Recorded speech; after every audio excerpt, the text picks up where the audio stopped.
Hey everybody, how's it going? Thanks for joining me this afternoon. I am Auron MacIntyre. So a few days ago, Ted Cruz appeared for a very long, involved interview with Tucker Carlson, and it was very contentious. These guys really went at it in a very important way, I think. I would say that both of them had some moments that were not their finest. They didn't always treat each other well, but they really were very passionate about their positions. And the good part about passionate positions is that they will often reveal important things. Now, you've probably seen some clips from this interview already. It's made its rounds, and some of them are pretty bombastic. Most people focused originally on Ted Cruz not knowing some pretty basic facts about the country that he would like to do regime change on, Iran. He didn't know the population. He didn't know any of the ethnic breakdowns and anything. Some of that's been portrayed as a gotcha, though I think it's fair that if you're someone who is saying we need to go in, we need to change this regime, we need to take some kind of serious action, you should have a few of those basic facts under your belt. Maybe you don't know exactly the population, maybe you don't know exactly the ethnic makeup, but you can ballpark it, right? Like that seems pretty important. That said, I didn't focus on that in this show because, first, I think the problems there are pretty obvious, and also I think there are more important issues hidden inside this. Not that that doesn't matter. The fact that Cruz, didn't know those things is important. But this is a 2-hour interview. Obviously, we're just not going to be able to watch the whole thing today in our usually hour-long episode. But I tried to go ahead and cut out some important things to highlight. I'll bring in some of the things that happened during the interview.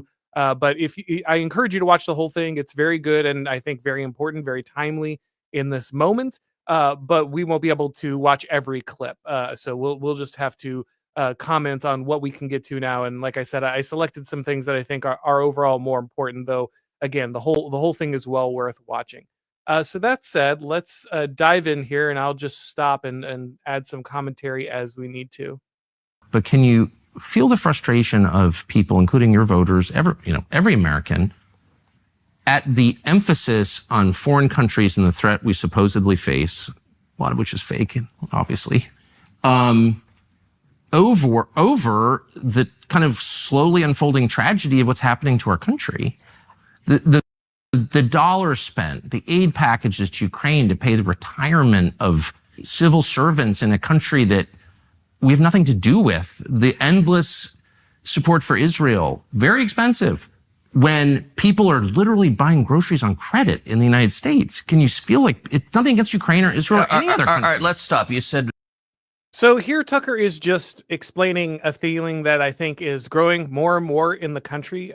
People are very tired of being told that we can't solve problems at home, but we do have to solve problems overseas. And the thing to remember, of course, is that America having internal problems doesn't mean that the world disappears, obviously. And so we can't just completely cloister ourselves here in the United States and only focus on what's happening here.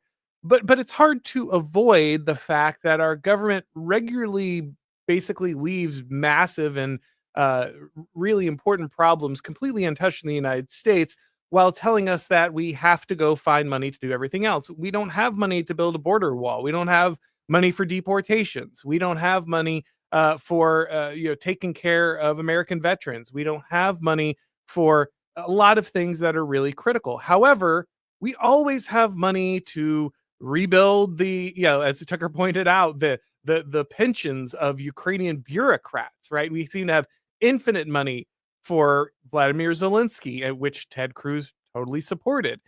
And we seem to have lots of money to help out Israel whenever they need it. And this is just something people are very tired of. They're very frustrated. They look inwardly at crumbling infrastructure inside the United States, the fact that we aren't funding critical things like mental health or other issues. And yet ultimately we seem to continuously have money to involve ourselves in foreign conflicts. Again, that doesn't mean that there's just never a foreign conflict you shouldn't involve yourself in. It doesn't mean that you shouldn't take action abroad when necessary. But it does become difficult when every time there's a foreign conflict anywhere, we suddenly discover all this money that we can put towards these issues, all this focus, all this effort. But when it comes to the United States, we just never seem to have the dollars to scrape together. The support for Israel, very expensive. How much support do we give to Israel? Well, you tell me. You vote for it. Yeah, it's about $3 billion a year is the military assistance. Is that the only assistance? Yeah, we just have military assistance. Israel does not have additional assistance. There's an MOU, a memorandum of understanding, and it's $3 billion a year. So what is it costing to support the bombing campaign to protect Israel right now? So Tucker sees the trick here, right? Well, there's only $3 billion to go to Israel. First, $3 billion too much. And I don't just say that for Israel. I don't think we should be sending any foreign aid to any country right now. The United States has too many problems. We are in a giant fiscal crisis. Guys like Ted Cruz tell us endlessly about how important it is to keep our eye on the budget and work against our debt. And every bit helps. I understand that ultimately the $3 billion going to Israel is much smaller than the things driving most of the debt, like entitlement programs. But if you're serious about paying down your debt, if you've ever listened to Dave Ramsey and he tells you to pay down the debt, the first thing he tells you to do is cut those fast food trips, cut those little expenses. The big stuff is harder to cut, and you might need to cut it. But the little stuff, if you're not willing to cut that, you're not going to cut anything. And so if you're actually worried about the debt, if you actually think we're heading toward a fiscal crisis, which again, guys like Ted Cruz go on about endlessly, you're going to take action on these kind of things. But we're not taking action on those things. Tucker also points out correctly that, well, okay, there's $3 billion earmarked every year to go to Israel. But what about the money we spend kind of acting as their bodyguard, right? Like something happens in the Middle East. We start deploying troops. We start sending our boats over there. We start preparing. We start, giving military assistance and aid and training and all kinds of stuff. What is that costing us? Is that part of the $3 billion? No, as Ted Cruz is going to go into here. And so all of a sudden, it's $3 billion plus whatever money we're spending in addition with military deployments and everything else. So we don't have any hard numbers. There's not real accountability as to how much money is going to this nation. Now, we give money, again, to many nations. If you take all of our foreign aid budget, it's going to be more than we give to Israel, or probably even spend with the deployments and everything else. But the question is, I think, a valid one, and the fact that deployments and other actions aren't folded into that budget item every year isn't being accounted for when he gives this answer. From Auron. So I don't know right now, but I'll tell you this. Let's go back to the touchstone on foreign policy. American interest. Our support, our military support for Israel is massively in America's national security Well, what interest, does it and cost? it benefits us enormously. Well, before we can make independent judgments about whether or not that's true, and I'm certainly open to it, I think we need to know what it costs. So what's the annual? So again, Ted Cruz's justification for the money we spend with Israel and the things that we give them is that ultimately we get big benefits from Israel being our close ally. He'll go into a little bit of the benefits there, but first, are you sure? Right? Like, again, maybe Israel does give us some help, but it costs us a lot to be Israel's ally, and not just in the money we're spending, right?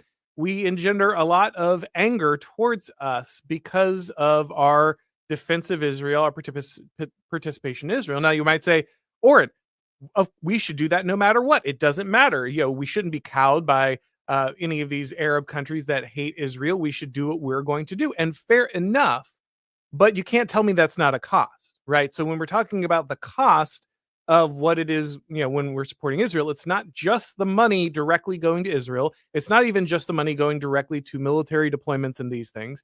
It's all the money we have to spend to keep the rest of the Middle East stabilized. It's all the money we have to spend against terror attacks from people who hate us because of our involvement in the Middle East and Israel. And again, I'm not saying that you never take military action because it'll make someone angry at you. Of course, military action at some points are necessary. And of course, military action is always going to anger somebody. So it's not in and of itself enough to say yes or no, we do this. But ultimately, you have to factor that in.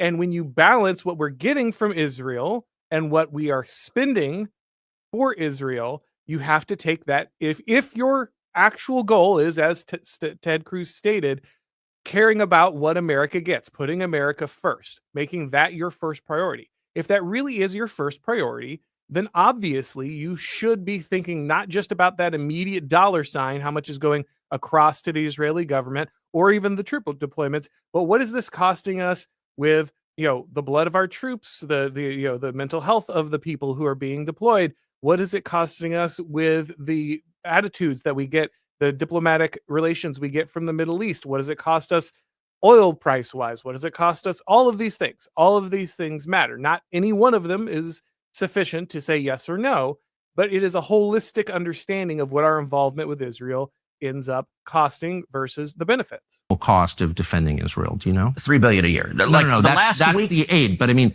the cost of the weapons, for example, the cost of U.S. personnel there, the cost of moving ships to the region, which we're doing right now, the cost of moving tankers to the region, all of that. Do we know what the cost is? So look, the last week, I don't know. And there's some lag when the administration, under the Constitution, the commander-in-chief has control of the armed forces. And so President Trump has made some decisions that we'll know the cost over time, but I don't know the last week. I don't have visibility on that. So basically the point is he just doesn't know, right? And that's the great thing about having a lot of that money being tied up in military spending. Often military appropriations have a certain level of secrecy. The way that the money is spent is open-ended. We don't get immediate numbers. And so none of this gets tacked on. So the raw budget item of $3 billion is the minimum we're going to spend to help Israel. But it's in no way the maximum, right? We clearly spend much more than that on a pretty regular basis. And because so much of it is tied up in the defense industry and in the Defense Department, we don't know, we can't account for it all. Annual cost is $3 billion. It's a 10-year memorandum of understanding, and that's the principal driver of the cost. But let me make a point. We get massive benefits from Israel. Israel shares the Mossad is one of the best intelligence sources on the planet. The enemies of Israel, the people who hate Israel, they all hate us. It's almost a perfect overlap. And so if we tried to recreate, if we're just trying to defend America, we tried to recreate the national security benefits of our alliance with Israel, it would cost, I don't know, $30 billion, $300 billion. So can you elaborate? So there's a huge problem here. So first, okay, Mossad gives us intelligence. That's good. That is a real benefit, right? Ultimately. However, there's a problem. Mossad is not loyal to us, right? So maybe they get intelligence and they share it with us. That's important. Maybe they get intelligence that's important and they don't share it with us. We just don't know. We have no idea what's going in and out of the intelligence agency. And I'm not saying that we don't get benefits from it. I'm sure we do. But we do not know if Israel is giving us all the relevant intelligence. We just aren't, we aren't on, they aren't under our control. And so we're not completely familiar with what is happening here. And this has the old Machiavelli mercenary problem, right? Paid mercenaries are always an issue because they're not loyal to you. So they tend to give you the things they want to give you. They do a lot of bluster, when they think it's going to cost them very little. They'll fight battles when they think that they're not going to lose much. But when you really need something, when everything really hits the fan, you can't trust mercenaries because ultimately they don't work, or they work for you for pay, but they're not on your team. They're not loyal directly to you. And so ultimately when you really need them, they can easily falter. The same is going to be true when you farm your intelligence out to a foreign actor. Yes, you might be getting a technical deal on this, though I'm not necessarily sure that's true. I don't know how you would quantify that exactly. What would it really cost us to replace the Mossad intelligence we get? How do we put a number on that? I'd like to try, because we're just kind of assuming that we can't. But it's not just the dollar cost. You're by farming out portions of your intelligence operation, you're making yourself dependent on another country, and you're making yourself vulnerable to possible manipulation or betrayal, or just mistakes that they're making that you don't know about because it's not internal to you. Maybe they're just screwing up an intelligence operation, but you don't know because you're not the one running it, and so the information you're getting ends up being unreliable. We just don't have control of this whole process.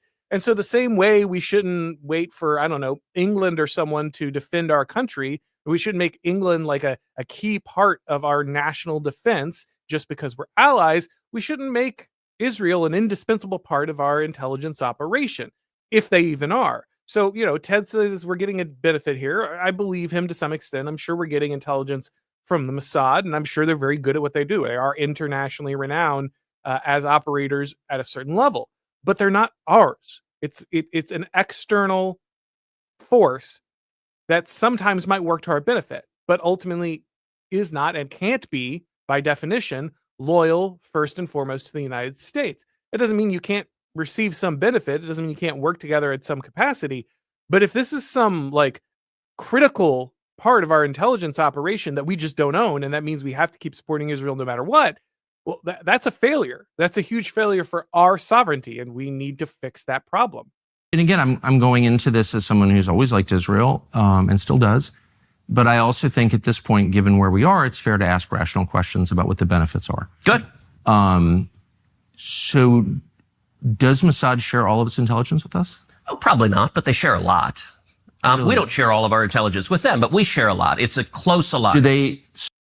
So Tucker echoes my concern here that, yeah, we might be getting some benefit, but it's a selective benefit, right? We get to see what the Mossad shows us. Now, again, that doesn't mean they have a malicious intent, but they are an intelligence organization. Like, the purpose of intelligence organizations is to manipulate the information that your enemies receive. That's a big part of their job. It's very common for intelligence agencies, including ours, the CIA, to leak specific information to specific actors to create a specific perception. Again, that's not like some specifically evil thing Mossad does. That's just what intelligence operations do. And so when you're reliant on a foreign intelligence operation, you just don't know what they're doing. And that's what Tucker's pointing at here. How do we know we're getting the whole story? How do we know we're not getting selective intelligence? We just don't. Spy domestically in the United States? Oh, they probably do, and we do as well. And friends and allies spy on each other. And I assume all of our allies spy on us. And that's okay with you? You know what? One of the things about being a conservative is that you're not naive and utopian. You don't think humans are all. Part of the reason socialism doesn't work is the mantra from each according to his abilities to each according to his needs doesn't work. As a conservative, I assume people act in their rational self-interest. So it's conservative to pay people to spy on you? So Ted gives a really terrible answer here. And the reason it's really terrible is this. Yes, it is a truth of statecraft that even friends and enemies are spying on each other, right? That's going to be true always. That's just wise to have intelligence on everyone if you are operating as a nation and want to maintain your advantage, and that includes your allies. That said, as Ted has admitted here, Israel is a client state of the United States, right? It gets payments from the United States. It receives significant military and diplomatic and intelligence benefits from the United States. So you have a lot of leverage with Israel that you wouldn't have with, some other country that's an ally like England, again, or Germany. We're not financing England's existence, right? We're not ensuring their military capacity. That's not what we do for England, right? We're not fending off existential threats all around them. So we have a lot of leverage with Israel that we don't have with other nations. If there's another, there are plenty of other nations that we're paying money to, and if they're sending people here to spy on us while we're funding them, then the quickest way to end their spying would be to just stop funding them, right? And that's Tucker's point here. Ted seems really casually okay with a country that we are paying to exist spying on us. And that's not okay. Again, I understand why they're spying on us. I understand that this is a normal part of what states do when they are sovereign. But Israel is taking money from us so that they can continue to exist. They are getting military support from us so they can continue to exist. It would be the easiest thing in the world to end their ability to spy on us immediately by just putting the aid up against that option. But we're not doing it. Why? How is it in America's interest not to use our leverage from Israel to end our spying? I understand, again, the idea is that there's this mutual everybody spies on each other thing, fair, but we're the powerful one in this relationship. If we care about America first, if that's actually the goal, why not use that basic power to stop Israel from spying on us? I don't care if Israel doesn't like that it doesn't have intelligence on the United States. That doesn't bother me. because we're the ones that should be in the driver's seat. We're the ones shelling out the money. We're the ones putting the troops in the Persian Gulf to make sure that everything's okay. Like, we're the ones who should be leading this relationship. Why is Israel getting a blank check on this? And Ted just doesn't have a good answer. It's conservative to recognize that human beings act in their own self-interest, and every one of our friends spies on us. And I'm not... Do you like it? That's my question. I'm not asking whether they have motive to do it. Of course they do. I understand that. And by the way, I'm not mad at them. But you're an American lawmaker, so I just want to know, hold on, I want to know your attitude.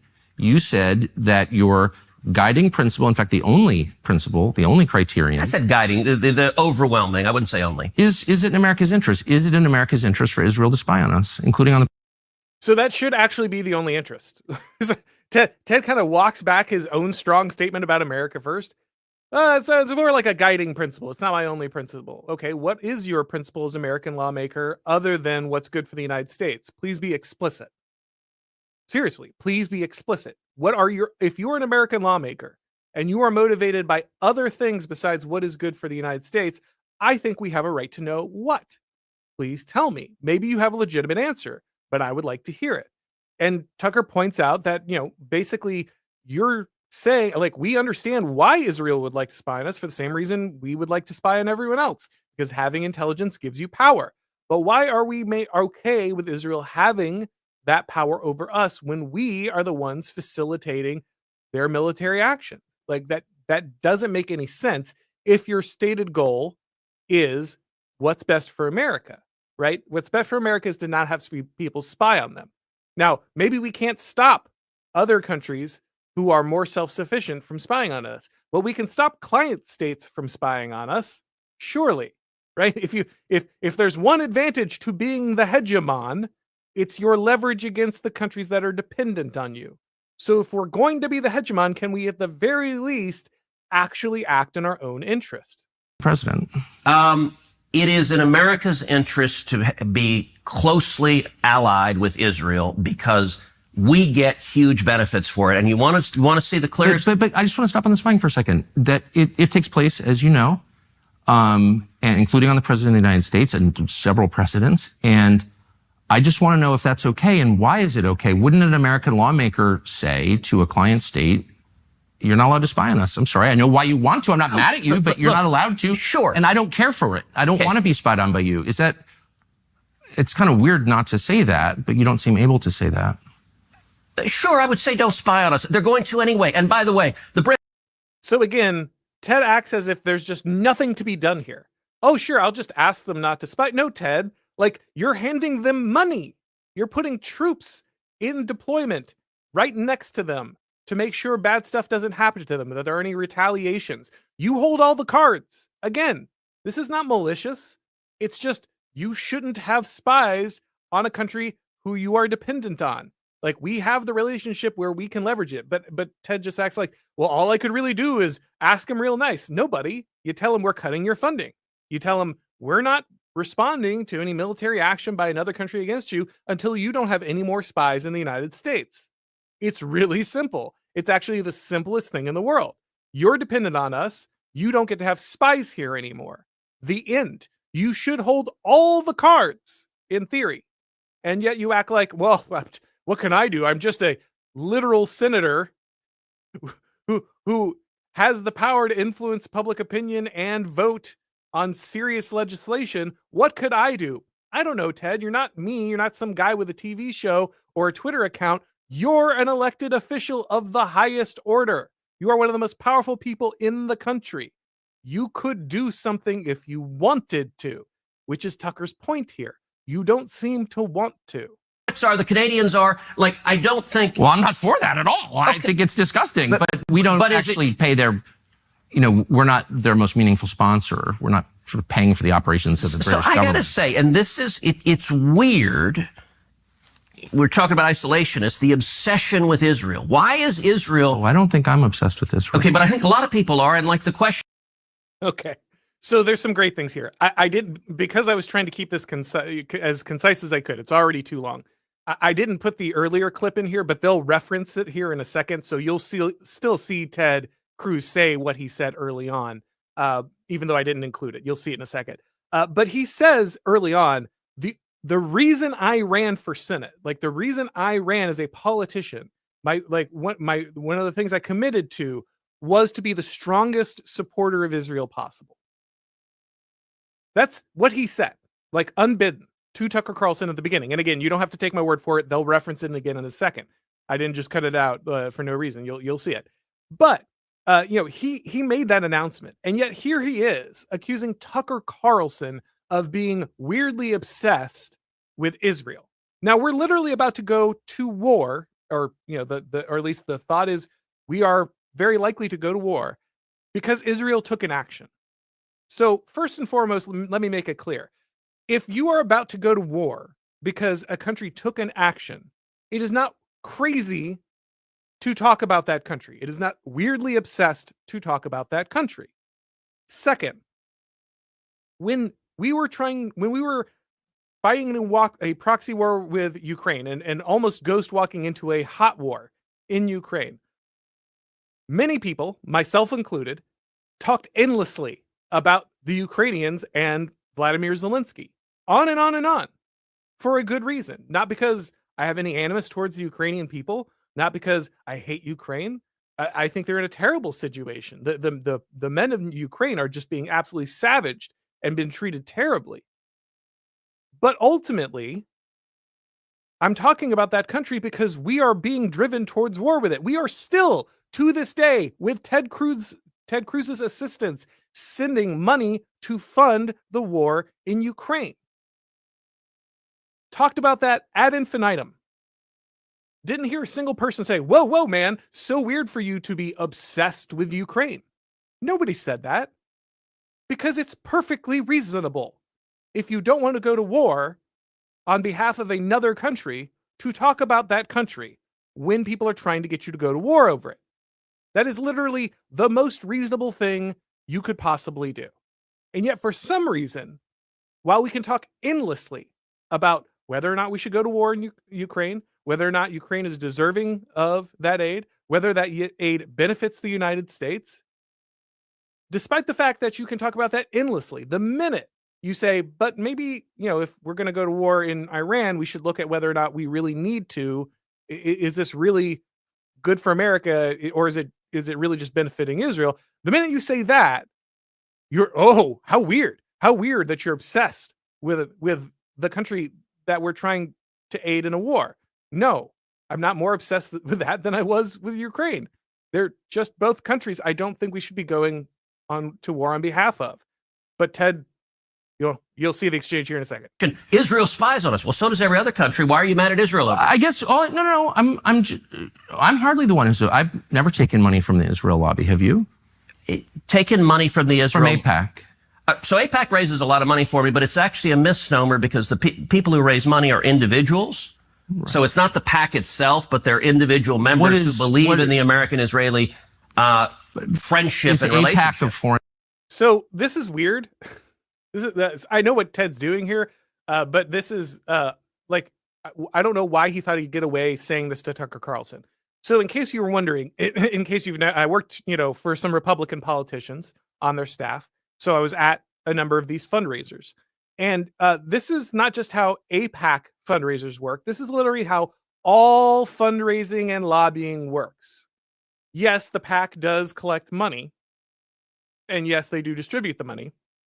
However, most of the money is not raised directly under the legal umbrella of the PAC because there are restrictions and that looks bad and there's other issues. The way this is done is the PAC hosts a fundraiser. And that way, individual people show up to the fundraiser who are members of the PAC, but they are not giving the money through the PAC. They write the checks directly to the politician or their campaign. And so what happens is that while the official number from AIPAC may be one number, the actual money raised is far larger and is usually not disclosed in the same manner because it's coming from all the individual source. Again, this is not some nefarious thing that just AIPAC does. This is how every fundraiser works. If you go to an NRA fundraiser, I've been to fundraisers in the houses of diamond merchants. Okay, like they do the same thing every time. This is how fundraising works. So this is very disingenuous to say, oh, well, it's not the PAC that raises the money, it's individuals. Well, yes, of course, because every PAC is made up of individuals. And in order to avoid many of the rules around different funding issues when it comes to campaign finance, they tend to do it this way, right?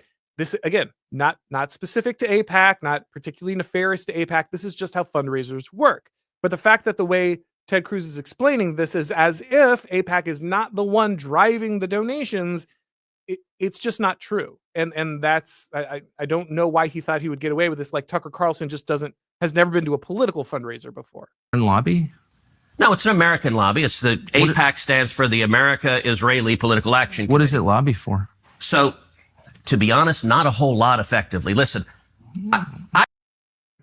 okay, this is amazing, right? Like, you feel how you want about AIPAC, but obviously they give out a lot of money. I think I saw it was Ted Cruz was like $1.6 million. There's some politicians upwards of $6 million. You want to say that doesn't influence them? Okay. But like the idea that they don't lobby for anything is very strange. Like, obviously this is a very vigorous lobby. Thomas Massey literally said that every politician in Washington, D.C. has an AIPAC minder. Now, you can tell me that Thomas Massey is a liar, but I don't know. That seems like a lobbying organization that's got some reach, or at least even if it's not influential, it's certainly trying to be. And so this is a very weird thing to say. Now, you can say ultimately, look, they're just lobbying for things that are good for America. They're just lobbying for positive interactions between. There's a lot of things you could have said there. But the idea that they're just not lobbying for much, again, like, what are you talking about, Ted? I came into Congress 13 years ago with the stated intention of being the leading defender of Israel in the United States Senate. Great. And I've worked every day to do that. So he just says it again, right? Like, I went in with the intention of being the number one defender of Israel. Now, that's going to be important here in a second, because he's going to go on and on about how Tucker Carlson is obsessed with Israel. But Ted Cruz is an American politician who stated his goal upon entering office of becoming the biggest defender of Israel in the United States. Now, maybe you think that's a great thing. That's fine. But you can't honestly say that other people are obsessed with Israel when that's literally what you say is your job in Congress or in the Senate. Like, your job is to, or one of your main goals is to be the strongest ally of Israel. I think it's reasonable to call that an obsession. I care about friends I have in England and South Africa. If I got elected to office and I said, my goal upon entering this office is to become the number one, advocate or defender of, Afrikaners in South Africa, that would be a little weird. But if someone said, oh, well, you seem kind of focused on the Afrikaners in South Africa, it would be like, well, yes, that would be an obvious answer. Yes, I am. It wouldn't need to be a weird thing I'd need to avoid, because I just stated it as like my goal. And if someone else started talking about the Afrikaners, it would be strange if I turned around and said, well, how could you be so obsessed with the Afrikaners, right? Like, that just wouldn't make any sense. AIPAC, a lot of times, AIPAC, I wish were much more effective. Like, there are folks online who are in the fever swamp of terrified of AIPAC, and AIPAC. I'm not terrified of AIPAC at all. You're the one who seems a little uncomfortable when I'm asking. No, not uncomfortable at all. I'm just asking what AIPAC does. My understanding, having known a lot of people who work at AIPAC, is that it lobbies on behalf of the Israeli government. Wrong. Oh, okay. So, Tucker says, well, I think the obvious thing is that this organization, which has declared itself to be working with the interests of Israeli-American relations, is strongly correlated, working on behalf of the interests of the Israeli government. Ted Cruz says wrong. Well, confusing, but maybe he's got a better answer here, right? When was the last time AIPAC took a position that deviated from Prime Minister Netanyahu? All the time. Name one. Okay. Let me go back and give a little history. If you want to do a deep dive on AIPAC, I don't.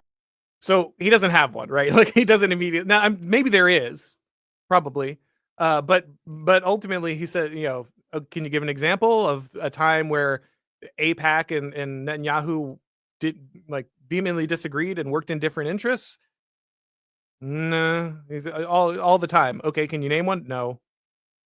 Well, there you go, I guess. I want to do a shallow dive that gets no, I'm not gonna do a simple- I want to get to the core question. AIPAC is lobbying for a foreign government, and I don't.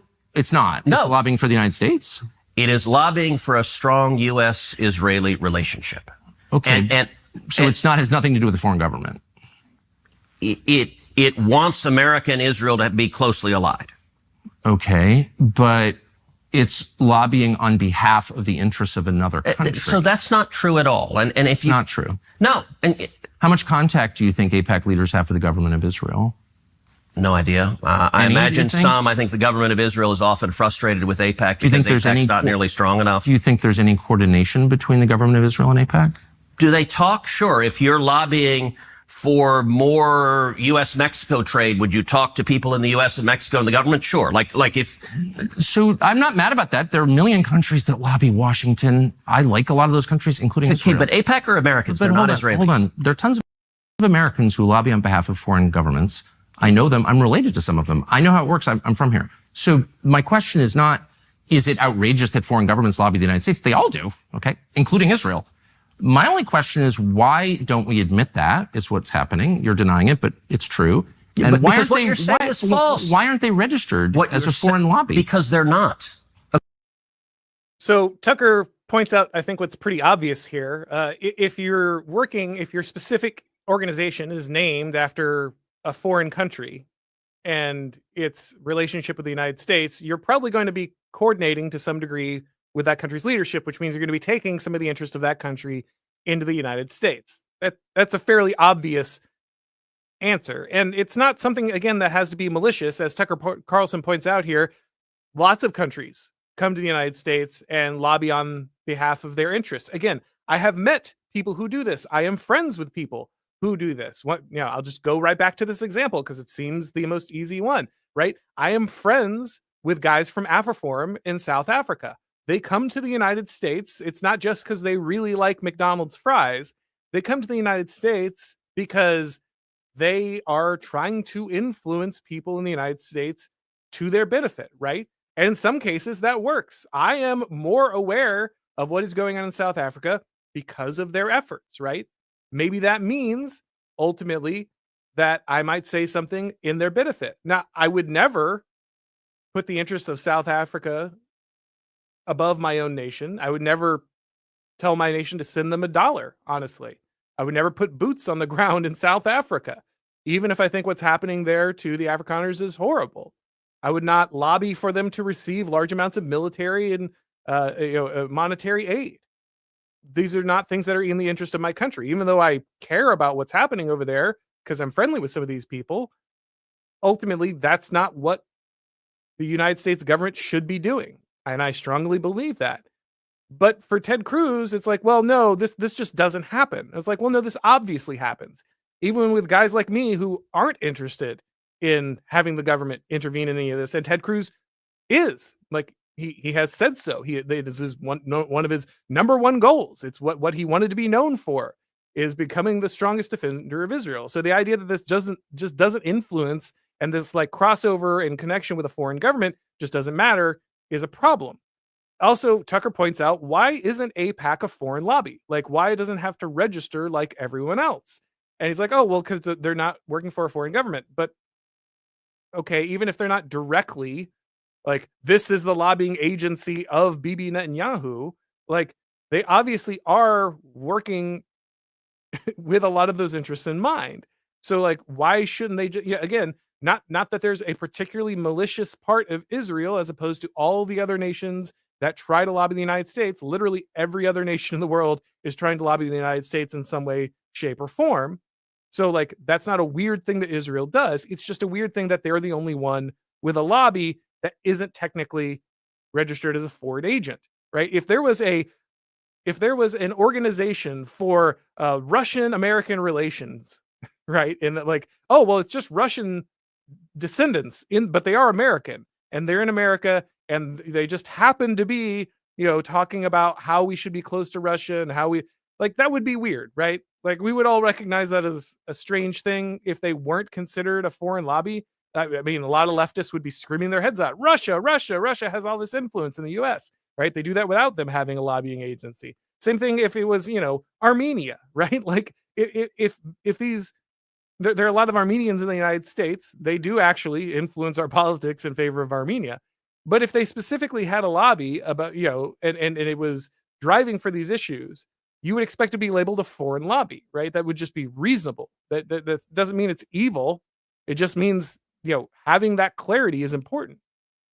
They're not a foreign lobby. No, they're not. And this is that there's a fever swamp. Look, it's not a fever swamp. These are very reasonable questions. And you've accused me of being obsessed with Israel, which I'm not. I actually haven't. I've said and being isolationist feverish about it, which I'm not at all. I find it's a very tender spot when you ask it, and I don't know why. So you're making the case that AIPAC is not as powerful as people say it is, and I completely agree with you. So that jump there, they talk about how AIPAC was unable to stop the Obama-Iran deal.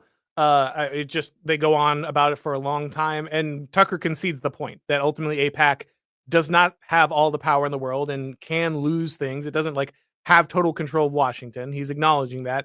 And you'll see him talk about that in a second. I've watched that, and I'm not making the case that AIPAC is all powerful and they're running everything and putting fluoride in the water. I'm not making that case at all because that's not true.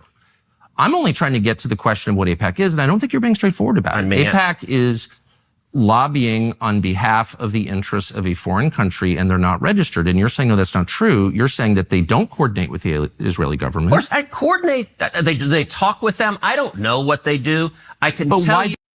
So this is actually a huge problem. This is one of Ted Cruz's largest donors. This is literally, he stated that this is what he wanted to be known for in the United States Senate, was being a representative who cared, or a senator that cared deeply about defending the state of Israel. And you're telling me you don't know what AIPAC does? That's weird, right? That's pretty strange that you have no idea if they have any communication with the prime minister or his government. You just don't know. So you're getting a massive amount of money from an organization. You're declaring boldly that it has, it's not lobbying on behalf of a foreign nation. Of course it's not. That's ridiculous. But then when you're asked, okay, well, what do they do? You're like, well, I don't know. Then how do you know they're not? What are you talking about? Either you know or you don't. Why do you only know when you're denying influence, but you don't know the minute you're asked, okay, well, then what do they actually do? That's an amazingly selective understanding of one of your largest donors. Do you know what AIPAC does or not? If you don't know, you can't tell me they're not working on behalf of another government. If you do know, you should be able to tell me exactly what's going on with their connection with the foreign government. You're getting millions of dollars from these people. You should be able to explain one direction or the other. This is just an obvious contradiction, and it's really clear you're just being evasive. Don't you care? Isn't it meaningful if a foreign government? Hey, I talk with Israel all the time. I talk with foreign countries all the time. But the law is, and a lot of people have been prosecuted under this law, that if you are lobbying on behalf of foreign government, you must register. That's it. It's really simple. And I don't know why, if I'm working for Malaysia or Qatar or Belgium, and I'm working on behalf of its government's interests through a group of Americans who are representing the friendship between those two nations, I have to register under the Foreign Agent Registration Act. And if I don't, I can go to jail. And people have gone to jail, including people I know. Okay. So I don't understand why we don't just be honest and say they're lobbying on behalf of a foreign government. They're coordinating with the government. You know that that's true. That is not only not true, that is false. They're not coordinating? So he literally said he doesn't know what they do. Ted Cruz literally, when asked, what do they do, Ted? If they're not coordinating, what do they do? What level of connection do they have? What level of communication they had? He said, I don't know. I don't know what they do. And then he turns around and says, oh, of course they don't do that. How do you know? Which is it? This is the most politician answer ever delivered. The Israeli government? Do you know how AIPAC raises money? What? For elected officials, what they do, what the actual mechanics is? Yeah, I mean, they go to people who are sympathetic to Israel and raise money and then send it to candidates who agree with them. So what they'll do is, in my last election, AIPAC endorsed me. And they'll host a fundraiser. And they'll host a fundraiser in Dallas or Houston or Atlanta or New York or LA. And they'll do a fundraiser and they'll get someone who will host it, and it's usually... All right, so he just explains what I explained. That's how the fundraisers work. Again, this is deeply disingenuous, though, because this is how all political fundraisers work. Again, I was not operating at the highest levels of Republican politics. I was doing relative small ball, and this is how our fundraisers worked. So he's just explaining how fundraisers work.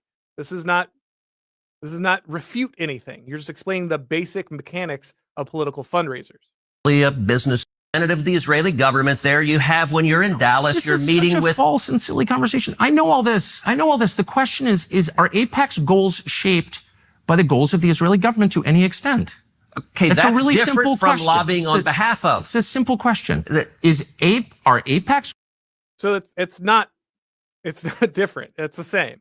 If the goals of another government are influencing your lobbying efforts, then whether it's official or not, whether you like wrote it down in stone or not, you are working on behalf of that government. Like, obviously, that's obviously the case, right?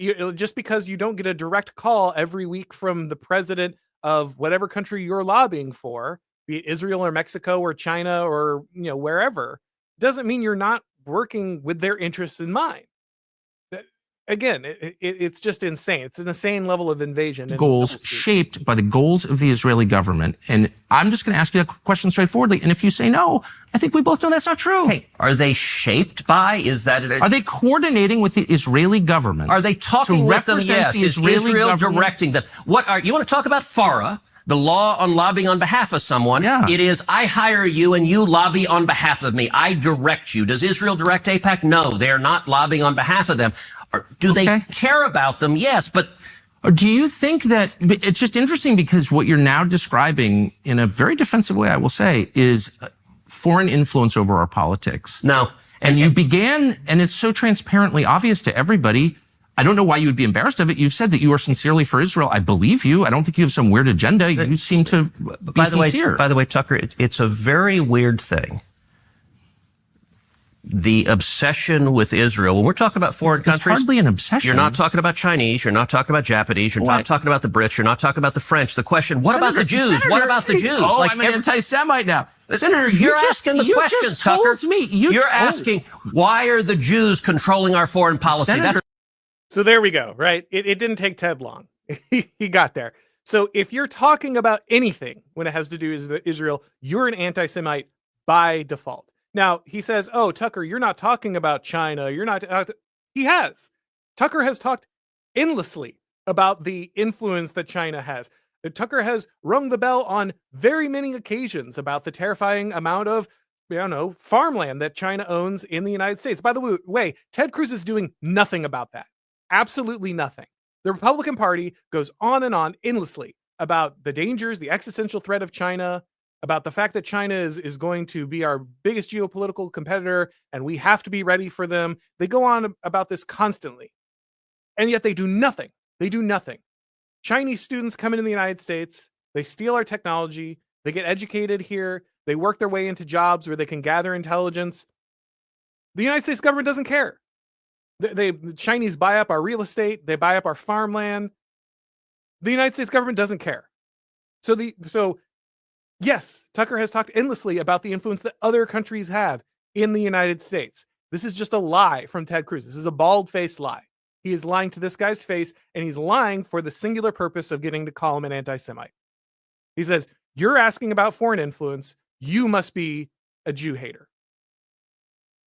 Now, yeah, I know you do entire segments, spend years talking about the influence of China, but for some reason, if you talk about the influence of this one country, you hate them. Again, Tucker went out endlessly about Vladimir Zelensky, the undue influence of Ukraine, and the fact that this guy gets to lobby us endlessly for money. He talked about that for years, as did I, as did many other people. It is very clear that there's not some monomaniacal obsession with Israel for a lot of people. Now, don't get me wrong. There are real anti-Semites out there, right? There are people who just endlessly talk about the Jews and the Jews control everything and everything is the Jews.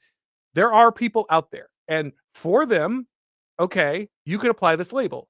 But to throw to Tucker Carlson and pretend like he has made his life's work about attacking Israel, when in fact he has spent much of his life pointing out all the influence other governments have in the United States, but then he gets to this one, and all of a sudden he's an anti-Semite. The game is so obvious. It's so cheap. This is just yelling racist and Nazi. Ted Cruz is just using woke tactics. He's just a woke leftist on this issue. It's all identity politics. I'm sorry, did you question the influence of a foreign nation here? Oh, you're a racist. You're an anti-Semite. You're a bigot. You're a Nazi. You're a fascist. That's all Ted Cruz is doing here. He's just being a leftist. I will shut down this conversation. I will shut down your points by just calling you one of the forbidden words, right? That's all that's happening here. It's not an argument. It's not a point. He just wants to silence Tucker by lying directly about what Tucker has done in hopes that he will stop asking questions. What you just asked. Hardly saying that. And I have That is exactly what you just said. Well, actually, I can speak for myself and tell you what I am saying. Good.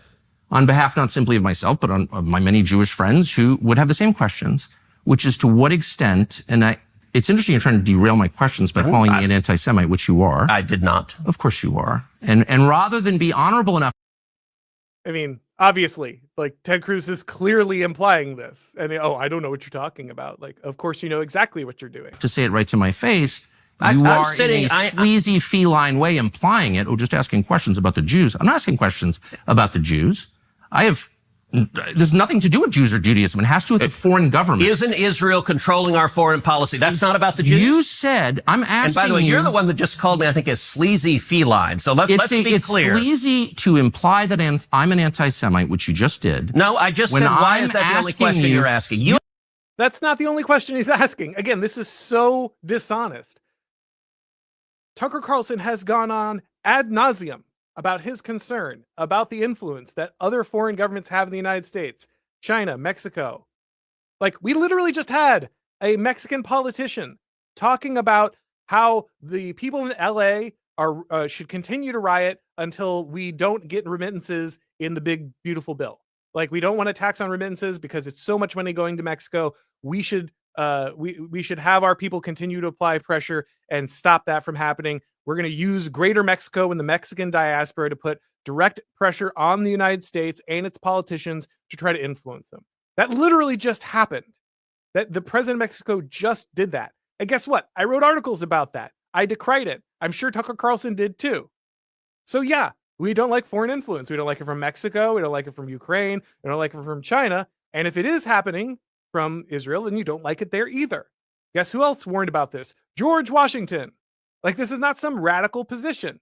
This is a basic position that every conservative should obviously be able to take. But for Ted Cruz, for some reason, this question is just too much. Answer it. Give me another reason. If you're not an anti-Semite, give me another reason why the obsession is Israel. I am in no sense obsessed with Israel. We are on the brink of war with Iran. And so these are valid questions. But you're not asking about Iran or the Ayatollah. If I can finish, you asked me why I'm obsessed with Israel. Yep. 3 minutes after telling me that when you first ran for Congress, you elucidated one of your main goals, which is to defend Israel. Yes. And I'm the one who's obsessed with Israel. I don't see a lawmaker's job as defending the interests of a foreign government, period. Okay. Any government, including the ones that my ancestors come from. It seems like a kill shot to me there, right? Like, Ted Cruz has announced his intention. He has made it clear. One of my biggest goals going into office as an American politician is to become the #1 defender of Israel. By the way, you're obsessed with Israel.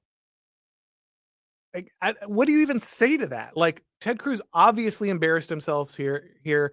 He just did not have an answer. The only thing he had left to do was go, oh, you must be a fascist. You must be a Nazi. You must be a Jew hater. That's it. That's all he's got. So that's my position. That does not make me an anti-Semite. And shame on you for suggesting otherwise. And I mean that. And that's low, and you know it's low. So why don't you just answer my questions in a straightforward, rational way? You certainly have the IQ to do it. So shame on you is cute, by the way, Tucker. It is. It's not cute. I'm offended. I'm obsessed with the Jews. You just told me. You just called me a sleazy feline. It is sleazy to imply that I'm an anti-Semite for asking questions about how my government is run. You want to count how many questions you asked about? What about the Jews? What about Israel? What about AIPAC? I never asked about. You're in an interview that's literally about whether or not we're going to go to war with Iran because Israel attacked them. That's the purpose of the interview. If the interview was about the war in Ukraine, and Tucker Carlson kept asking questions about Zelensky coming to the United States and lobbying for money for Ukraine, and you turned around and said, you're obsessed with Ukraine, in an interview that was based on that conflict, that would be weird. Everyone would look at you like you're an insane person. But that's exactly what Ted Cruz is doing here. It's the purpose of the interview, Ted. If he was interviewing you on the deficit or on our military response to China, should China move on Taiwan or something, then he would be asking a lot of questions on those issues. But this is literally the central point of the interview. So what are you doing? Like, do you think anyone is fooled by this? The Jews. This has nothing to do with the Jews, whatever that means. This has to do with a foreign government. And once again, shame on you for conflating the two. They have nothing to do with each other. I'm talking about the influence. Yeah, this is also really important, right? This is another very common maneuver, and one Ted is deploying here. Questions about Israel and Israel's foreign government are questions about Jewish people in general, and therefore anti-Semitic. This is the shell game that gets played. You're not allowed to criticize Israel, because if you do, you're actually hating all Jews in the world. As if Israel is not its own specific sovereign nation with its own specific interests. It's a Mott and Bailey. When it's convenient, Israel is just another nation. But the minute you actually criticize it, all of a sudden it becomes magically every Jew in the world. They're the same thing. Like, you just move it around whenever it becomes convenient. Israel and Jews have nothing to do with each other? All Jews, or an attack on all Jews, which I am not, nor would I ever be undertaking now. I'm not attacking anybody. By the way, that's who Iran wants to kill, is all the Jews and all the Americans. And I'm totally opposed to that, okay? But now, because except you don't want to do anything about it, decisions need to be made. We can talk about those decisions. And I plan to. Good. But I just want to get a sense of whether you think, having described yourself as an America First person whose only criterion for judgment on foreign policy is America's national interest, to what extent you're influenced by a foreign government, which gives you a lot of money through its lobby, and you're claiming this has nothing to do with the foreign government. They're not coordinating. Yes, they're spying on us, but it doesn't bother you. And I'm sort of wondering, like, what is this? This is one of the weirdest conversations I've ever had. I'll tell you what. I even take money from people who disagree with me. I'm only trying to get to the question of, to what extent is the U.S. government influenced by other governments? And it's a lot. Of course. It's hardly just Israel. It's hardly just Israel. I don't think Israel's the main one. There are lots of governments. China is a massive influence on this city. And it's a huge problem. As you know, I couldn't agree more. And there are lots of other. The U.K., which is a truly sinister place, in my opinion, as a ethnic Brit, I can say. I think that's my view. Maybe you disagree. I think they're on the wrong path. I love the Brits, but their government is gone off the rails. Without even getting into that, I'm just saying I don't think Israel's the only one. But it's the only one where you're instantly called an anti-Semite for asking questions. And Tucker makes a perfectly reasonable point here, right? Yes, of course we're concerned about China, which has a massive influence in the United States. Of course you're concerned about, again, Ukraine or England or any of these other countries having influence inside the United States. And pointing out that they have too much influence is fine. Everyone's okay with it, right? Asking the question, how much influence does China have in the United States, is a totally reasonable question.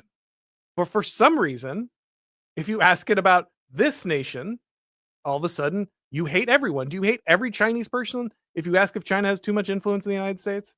I know they have too much influence in the United States. Does that make me anti-Chinese? Am I a bigot against the Chinese? Or is that just a reasonable question to ask about a foreign nation operating in the United States? Why? What is this reaction? And it's also the only government that no one will ever criticize. And people criticize Israel every minute of every day. Like, the only government that people will not criticize, Rashida Tlaib just tweeted out calling Benjamin Netanyahu a war criminal. Rashida Tlaib? No, you said no one will criticize. No, I'm talking about Republicans that I would vote for, including you. And I'm saying, whatever. I don't even like talking about Israel. What I care about, I never do, because it's not worth being called anti-Semites from AIPAC recipients. But now we are on the verge of joining a war, and I just want to be clear about why we're doing this. All right, so again, that feels pretty reasonable, right? The context of the discussion is whether or not we go to war with Iran because Israel has already begun strikes on them. That is the entire question. So if you're trying to answer that question, you necessarily must talk about the countries involved. That's a pretty basic thing. And trying to demonize that it's just a scummy move by Ted. And let's get into Iran momentarily, but You suggested it was a strange thing that I said a minute ago, that when I came into the Senate, I resolved that I was going to be the leading defender of Israel. And that is a strange thing. Again, it's a very strange thing, right? There are plenty of countries I care about. Plenty of countries where I have friends, and I wish them well. But it would be very strange if I got elected to the Senate and I said, I am now the number one defender of South Africa. I am now the number one defender of the UK. That would be weird. That would just be strange. What you didn't ask is why. So let me tell you why. No, you said I was obsessed with Israel, and you had just told me that like your driving motive to get to the Senate was to defend Israel. I'm like, I don't think I'm the one who's obsessed with Israel. Okay. I don't even think about Israel. Tucker, words matter. Uh-huh. And you know that. I said I resolved to be the leading defender of Israel. And you said your driving motive, the reason you're in the Senate. You want to be the leading defender of Israel. I would think if I ran for Senate, I'd be like, there are people dying of drug ODs on the street. My driving motive is to fight for Texas and America, and to fight for jobs, and to fight for the Constitution. And you played a very, very careful word game of a lie to you. You're the one who said it, not me. So you still haven't asked why, but I'm going to... There's not a lot of word games here, Ted. Like, you declared this openly. It's not a word game. If you're okay with that, if you're fine with that decision, then just defend it. But you said it multiple times in the interview. You made it very clear. It seems pretty obvious on its face. Tell you why. Okay. And the reason is twofold. Number one, as a Christian, growing up in Sunday school, I was taught from the Bible, those who bless Israel will be blessed, and those who curse Israel will be cursed. And from my perspective, I want to be on the blessing side of things. So this is probably the most important part of the issue, of the interview. There's a lot of important parts of the issue, but this part of the interview is the most important part of the issue, I think. Because at the core of this, Ted Cruz is making a claim that it's theological in nature. And, we're fond of saying that all political issues are ultimately theological. And boy, does this make it clear. Now, I've already had, Joel Lebanon is a pastor to talk about dispensationalism and explain, what it is and some of the issues that it might create and some of the problems. But what we're going to see here is Ted Cruz is just going to go through his dispensational beliefs and use them as a justification for why the United States needs to ultimately be loyal to Israel no matter what. And this is a very important discussion that we need to have. We've been on the edges of this discussion. Again, I've had people on to talk about this, but it is now breaking into the general consciousness that this is like a huge issue. And the reason this is so important is, again, I grew up as a Southern Baptist. I'm an evangelical Christian. And most evangelical Christians at some point turned into dispensationalists. Now, this isn't the historical view of the church. This is something that's relatively new. It's been around for like 150 years or so. So this isn't like a deep doctrine, and it's still not what most Christians believe. But because evangelicals do make up a large chunk of the Christians in the United States, this belief permeates, right? Now, this is not what every evangelical believes. It's not what I believe. But I thought this was the default understanding before I encountered what dispensationalism actually was. I didn't know there was any other way to understand the Bible. I thought that was just the default, right? And so Ted Cruz is just going to say this as, I learned it in Sunday school. And I would like to be very clear here. I am somebody who is very, very pro Christianity having an influence on every aspect of American life, including American foreign policy. I am not one of the people I'm not some Reddit atheist who's like, look, religious fanatics saying stuff like this, right? That's not me. I'm pro the United States having a very Christian understanding of the world and its laws and its foreign policy and everything else. But that means it matters very much what you believe, right? The theology matters quite a bit. And the very strange thing is that this belief set that Ted Cruz is about to explain is something that a lot of people who are explicitly against Christian nationalism believe. And so the people who agree with Ted Cruz on this issue also tend to be the people who are very scared of the idea of Christian nationalism. Ted Cruz is about to explain how his Christianity and his very specific, particular understanding of eschatology influences his decisions to go to war or not. Again, I'm okay with ultimately those things having an influence, but that means it really matters what Ted Cruz believes on this and what other people who back this understanding believe. And if you are attacking Christian nationalism while saying our foreign policy should be dictated by your particular understanding of eschatology, then I start to scratch my head. Because what Ted Cruz is explaining here is the most explicit form of Christian nationalism one could understand. And many people who attack Christian nationalism hold exactly this view. So I am very confused as to the position of many anti-Christian nationalists who will 100% nod along with everything and cheer and defend what Ted Cruz says here while decrying Christian nationalism.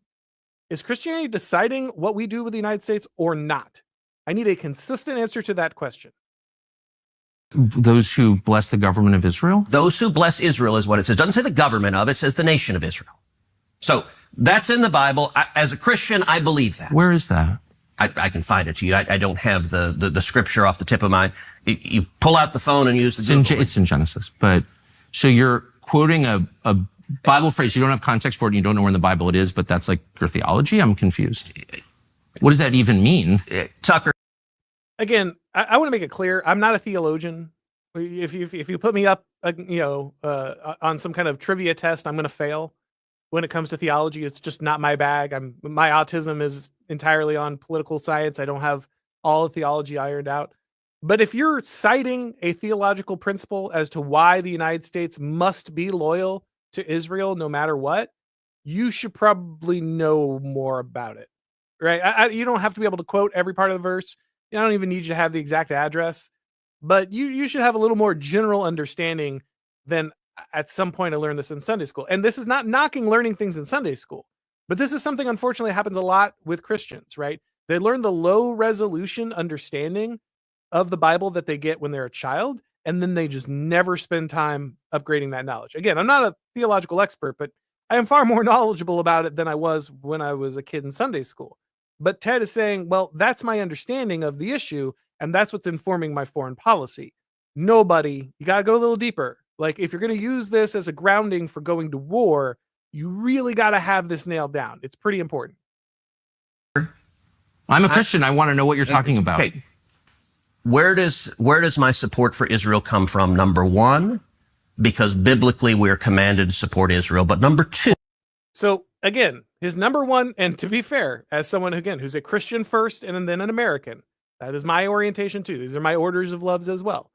But but when you say my number one reason for backing a foreign country, my number one reason for backing a foreign country is the Bible, then you need to be very aware of your theology and where it comes from. And if there are alternatives, like what the church believed up until the 1800s, and most Christians still believe, if there are alternatives to that view, you should be familiar with them. Because what you're saying is the love of my country is not the first thing that is deciding whether or not we go to war with Iran. The love of my country is not the first thing that decides whether or not we have a strong relationship with Israel. The first thing that decides how I relate to Israel as an American politician with the power to go to war, the thing that determines that is my biblical understanding of Israel. God has commanded me to be loyal to the government of Netanyahu. Like, that's pretty serious. So you got to have a firm grasp. Again, if that's really what you think the Bible has told you, fair enough. I understand having that loyalty first. But you need to be very familiar as to why you have that belief system. This is very critical. You can't just, I don't know, like, no, buddy. You got to have this nailed down. Very much so.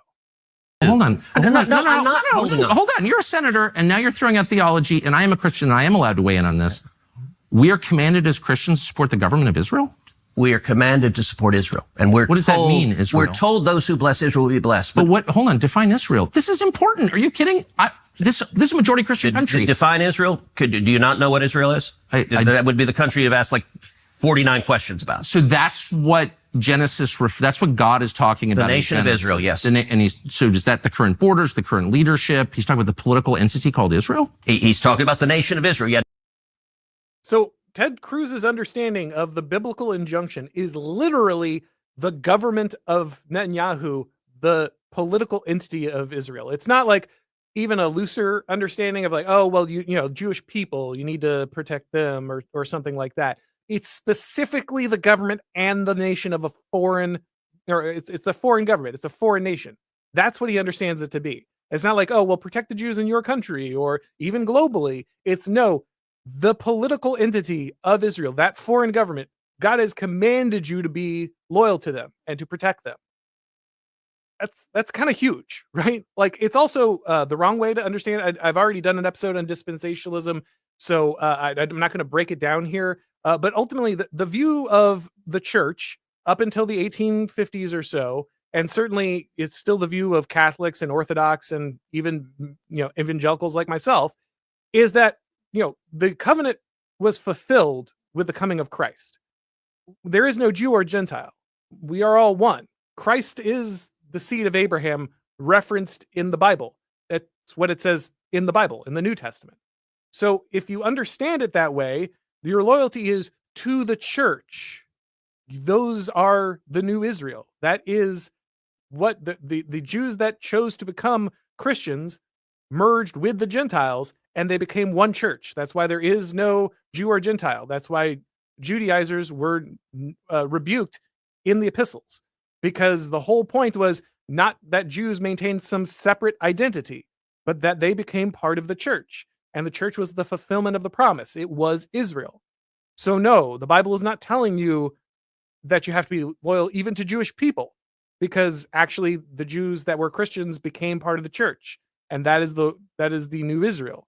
But even if you understood it to be to all Jewish people, it would still not define the current modern secular foreign government in Israel. But that is exactly how Ted Cruz understands it. And that's pretty important, because he's literally talking about going to war because they struck another country. Like, that kind of matters. Nations exists, and he's discussing a nation. A nation was the people of Israel. Is the nation They're the descendants God's of referring Abraham. to in Genesis, is that the same as the country run by Benjamin Netanyahu right now? Yes. It is. Okay.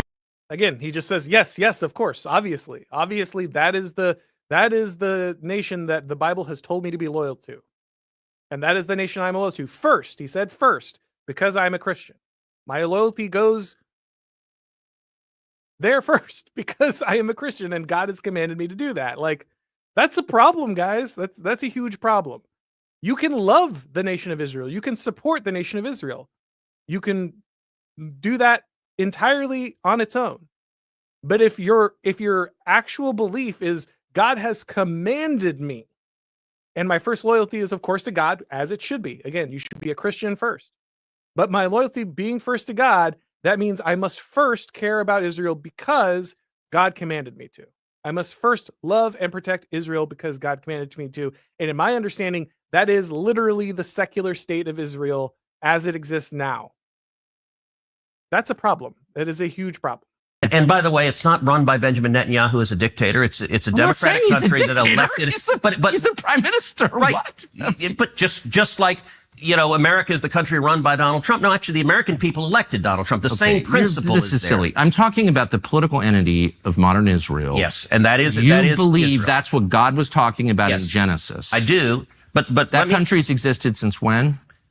For thousands of years. Now, there was a time when it didn't exist, and then it was recreated just over 70 years ago. I'm saying, I think most people understand that line in Genesis to refer to the Jewish people, God's chosen people. That's not what it says.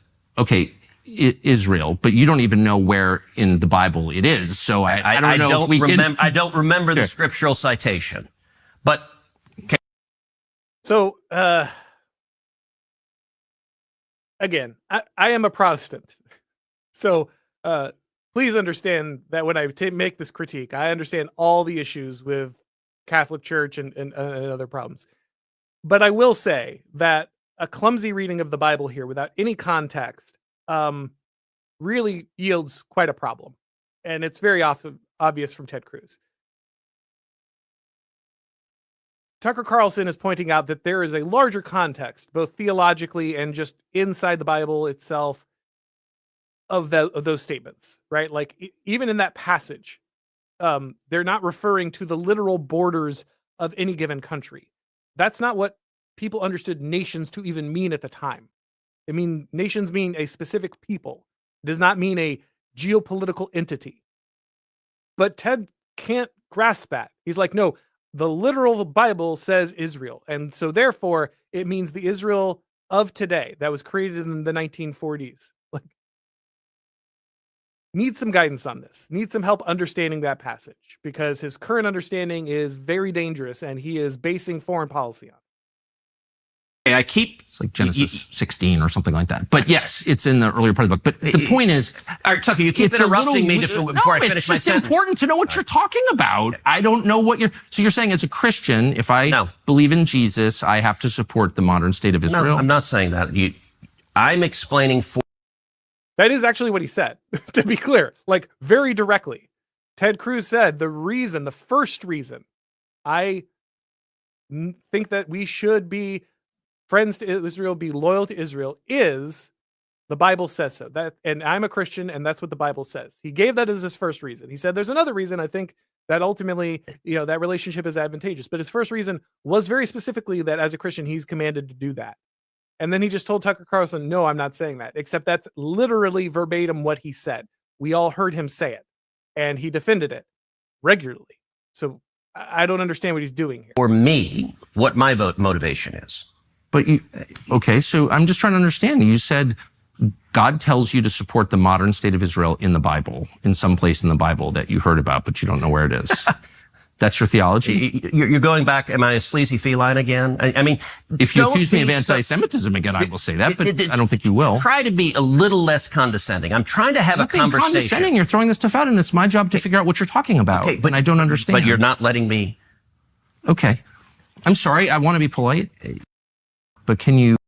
So that's what I wanted to talk about from the interview today, guys. Like I said, we're already running long, and the whole thing is 2 hours, and I only cut about like 15 minutes out of it. So I encourage you to go and look. There's a lot more important discussions happening there as well. They're talking about, again, Ted Cruz didn't really know much about Iran. He was there's some very strange moments on a couple of different issues. It's not just Israel actually. But this was important because, like I said, the theological part here is really critical, because this is what a lot of people are using to justify how we should interact with foreign nations. And again, as a Christian, I actually do think that Christianity should factor pretty heavily into how we understand the world, how we run our nation, how we interact with other nations. But that means we got to get this stuff down real quick.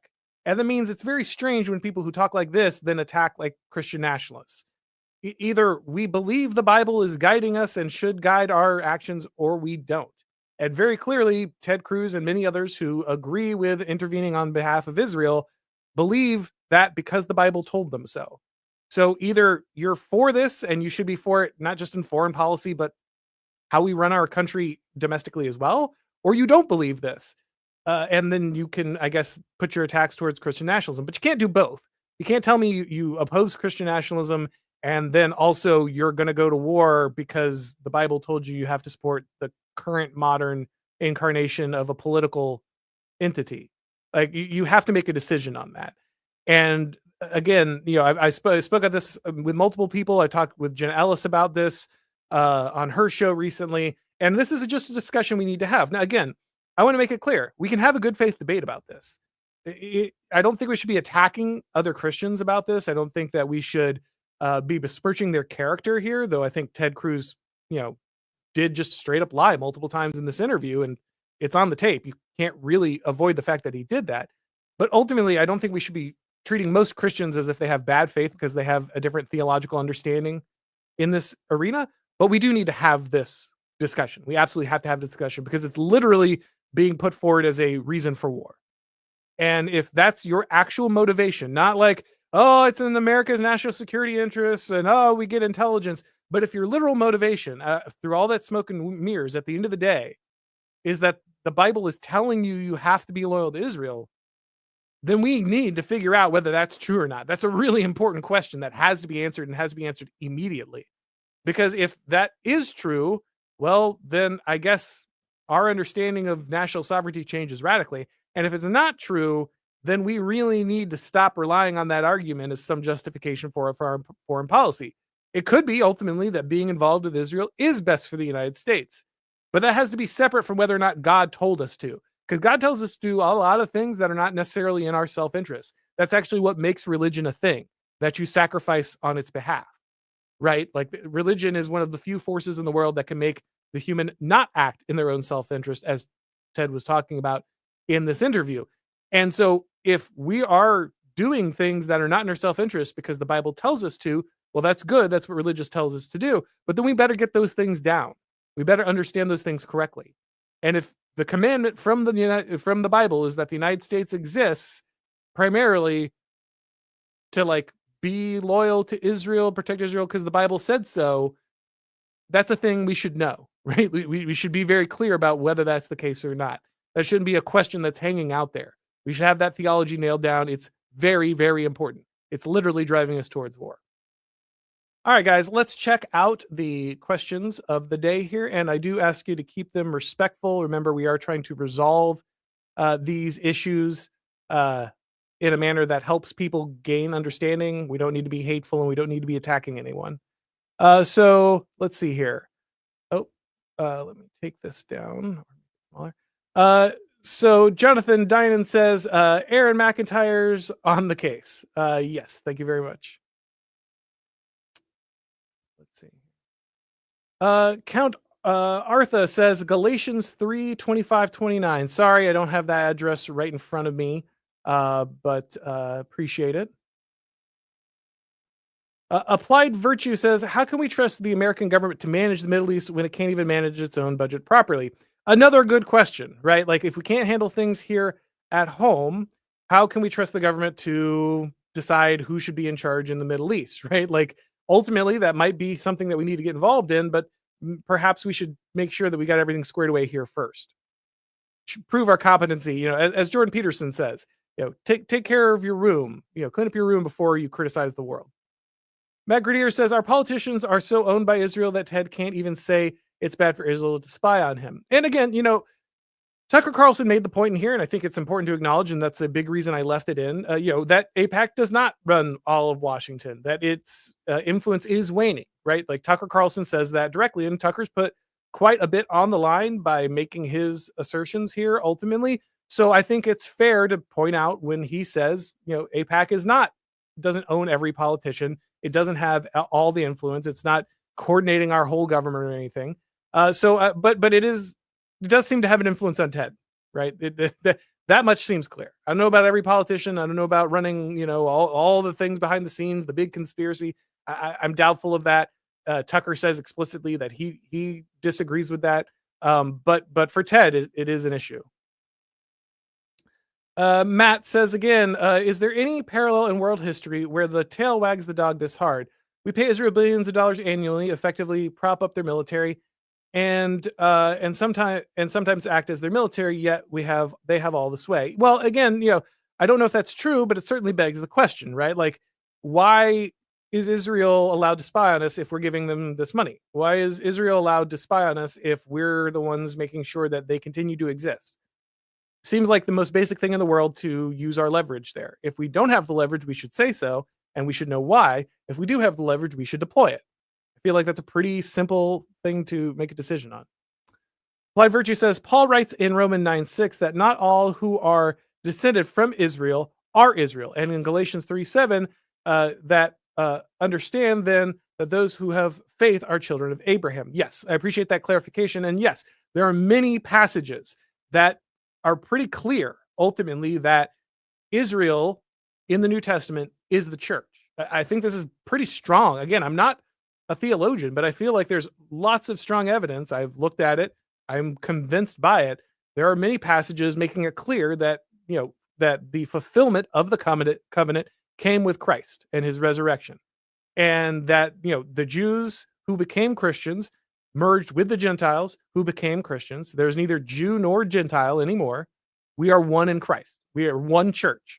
That is the church, both Jew and Gentile. You don't need to become more Jewish to be Christian. You don't get special treatment because you're Jewish and Christian. We're all just Christians. We're all the new Israel. We are all one in Christ. Again, people can differ on this issue of theology. They will differ on this issue of theology. But I feel like the argument is very strong and very evident. And by the way, was again the core belief of the church until just 150 or so years ago. Florida Henry says, fully understandable why Jews fled Europe for Palestine, but the return on investment for America has been a disaster. $10 trillion in wars for us, unsustainable. Well, and again, especially given the way that Jews have had problems in different countries throughout history, understand why they want their own nation. To be fair, this was the complaint that most people had of Jews in their country at that time. Oh, they don't have their own nation, and they're always in our nation. So, like, the existence of a state for Jewish people, especially after World War II, entirely reasonable, right? It makes sense to a large extent. But obviously, like, the constant fight for that geography has been very difficult. And even the formation, if you go into the history of it, is fraught with problems. Now, again, every country has to do difficult things. And so, I don't know if Israel is more or less justified in its founding and the way it was done than any other country. Everyone has skeletons in their closets. The United States certainly does. But ultimately, the long-term difficulty of maintaining that state in that location has been very high and will probably continue to be very high. I don't see that changing anytime soon. Philosophical Thirstworm says, I'm just so jealous. I wish I could get these fervent, angry diatribes on behalf of America from our politicians' nationalism by proxy. Yeah, and I did an episode with this Jeremy Carl too, right? Is it does feel often like, because America has been fed this line about propositional nation and everything, people often look at foreign countries like Israel and say, "Oh, I want to behave like that." So they do this nationalism by proxy thing. You'll even see this with Americans who normally would not ever advocate for some ethno state in the United States or whatever, but they see what's happening in England and they see that and they're like, "Oh no, you should drive out every single foreigner in your country," right? Because they see those other nations as being somehow more real and then more deserving of that level of nationalistic fervor, but they have a hard time applying it to the United States. It is a weird phenomenon, and it doesn't just happen with Israel, to be fair. Word Ecurb, probably another way to pronounce that. Ted Cruz claimed that Israel we see on a modern map is the same as ancient Israel we read about in the Bible, and a lot of American Christians think this. Biblical illiteracy is a problem. Yeah, like I said, this is critical. This is why I said this was the most important part of the interview, even though there's just lots of parts and you should go watch it. But I clipped specifically the things relating to this for a reason, because this debate has to happen. We have to understand the eschatology here matters, unfortunately.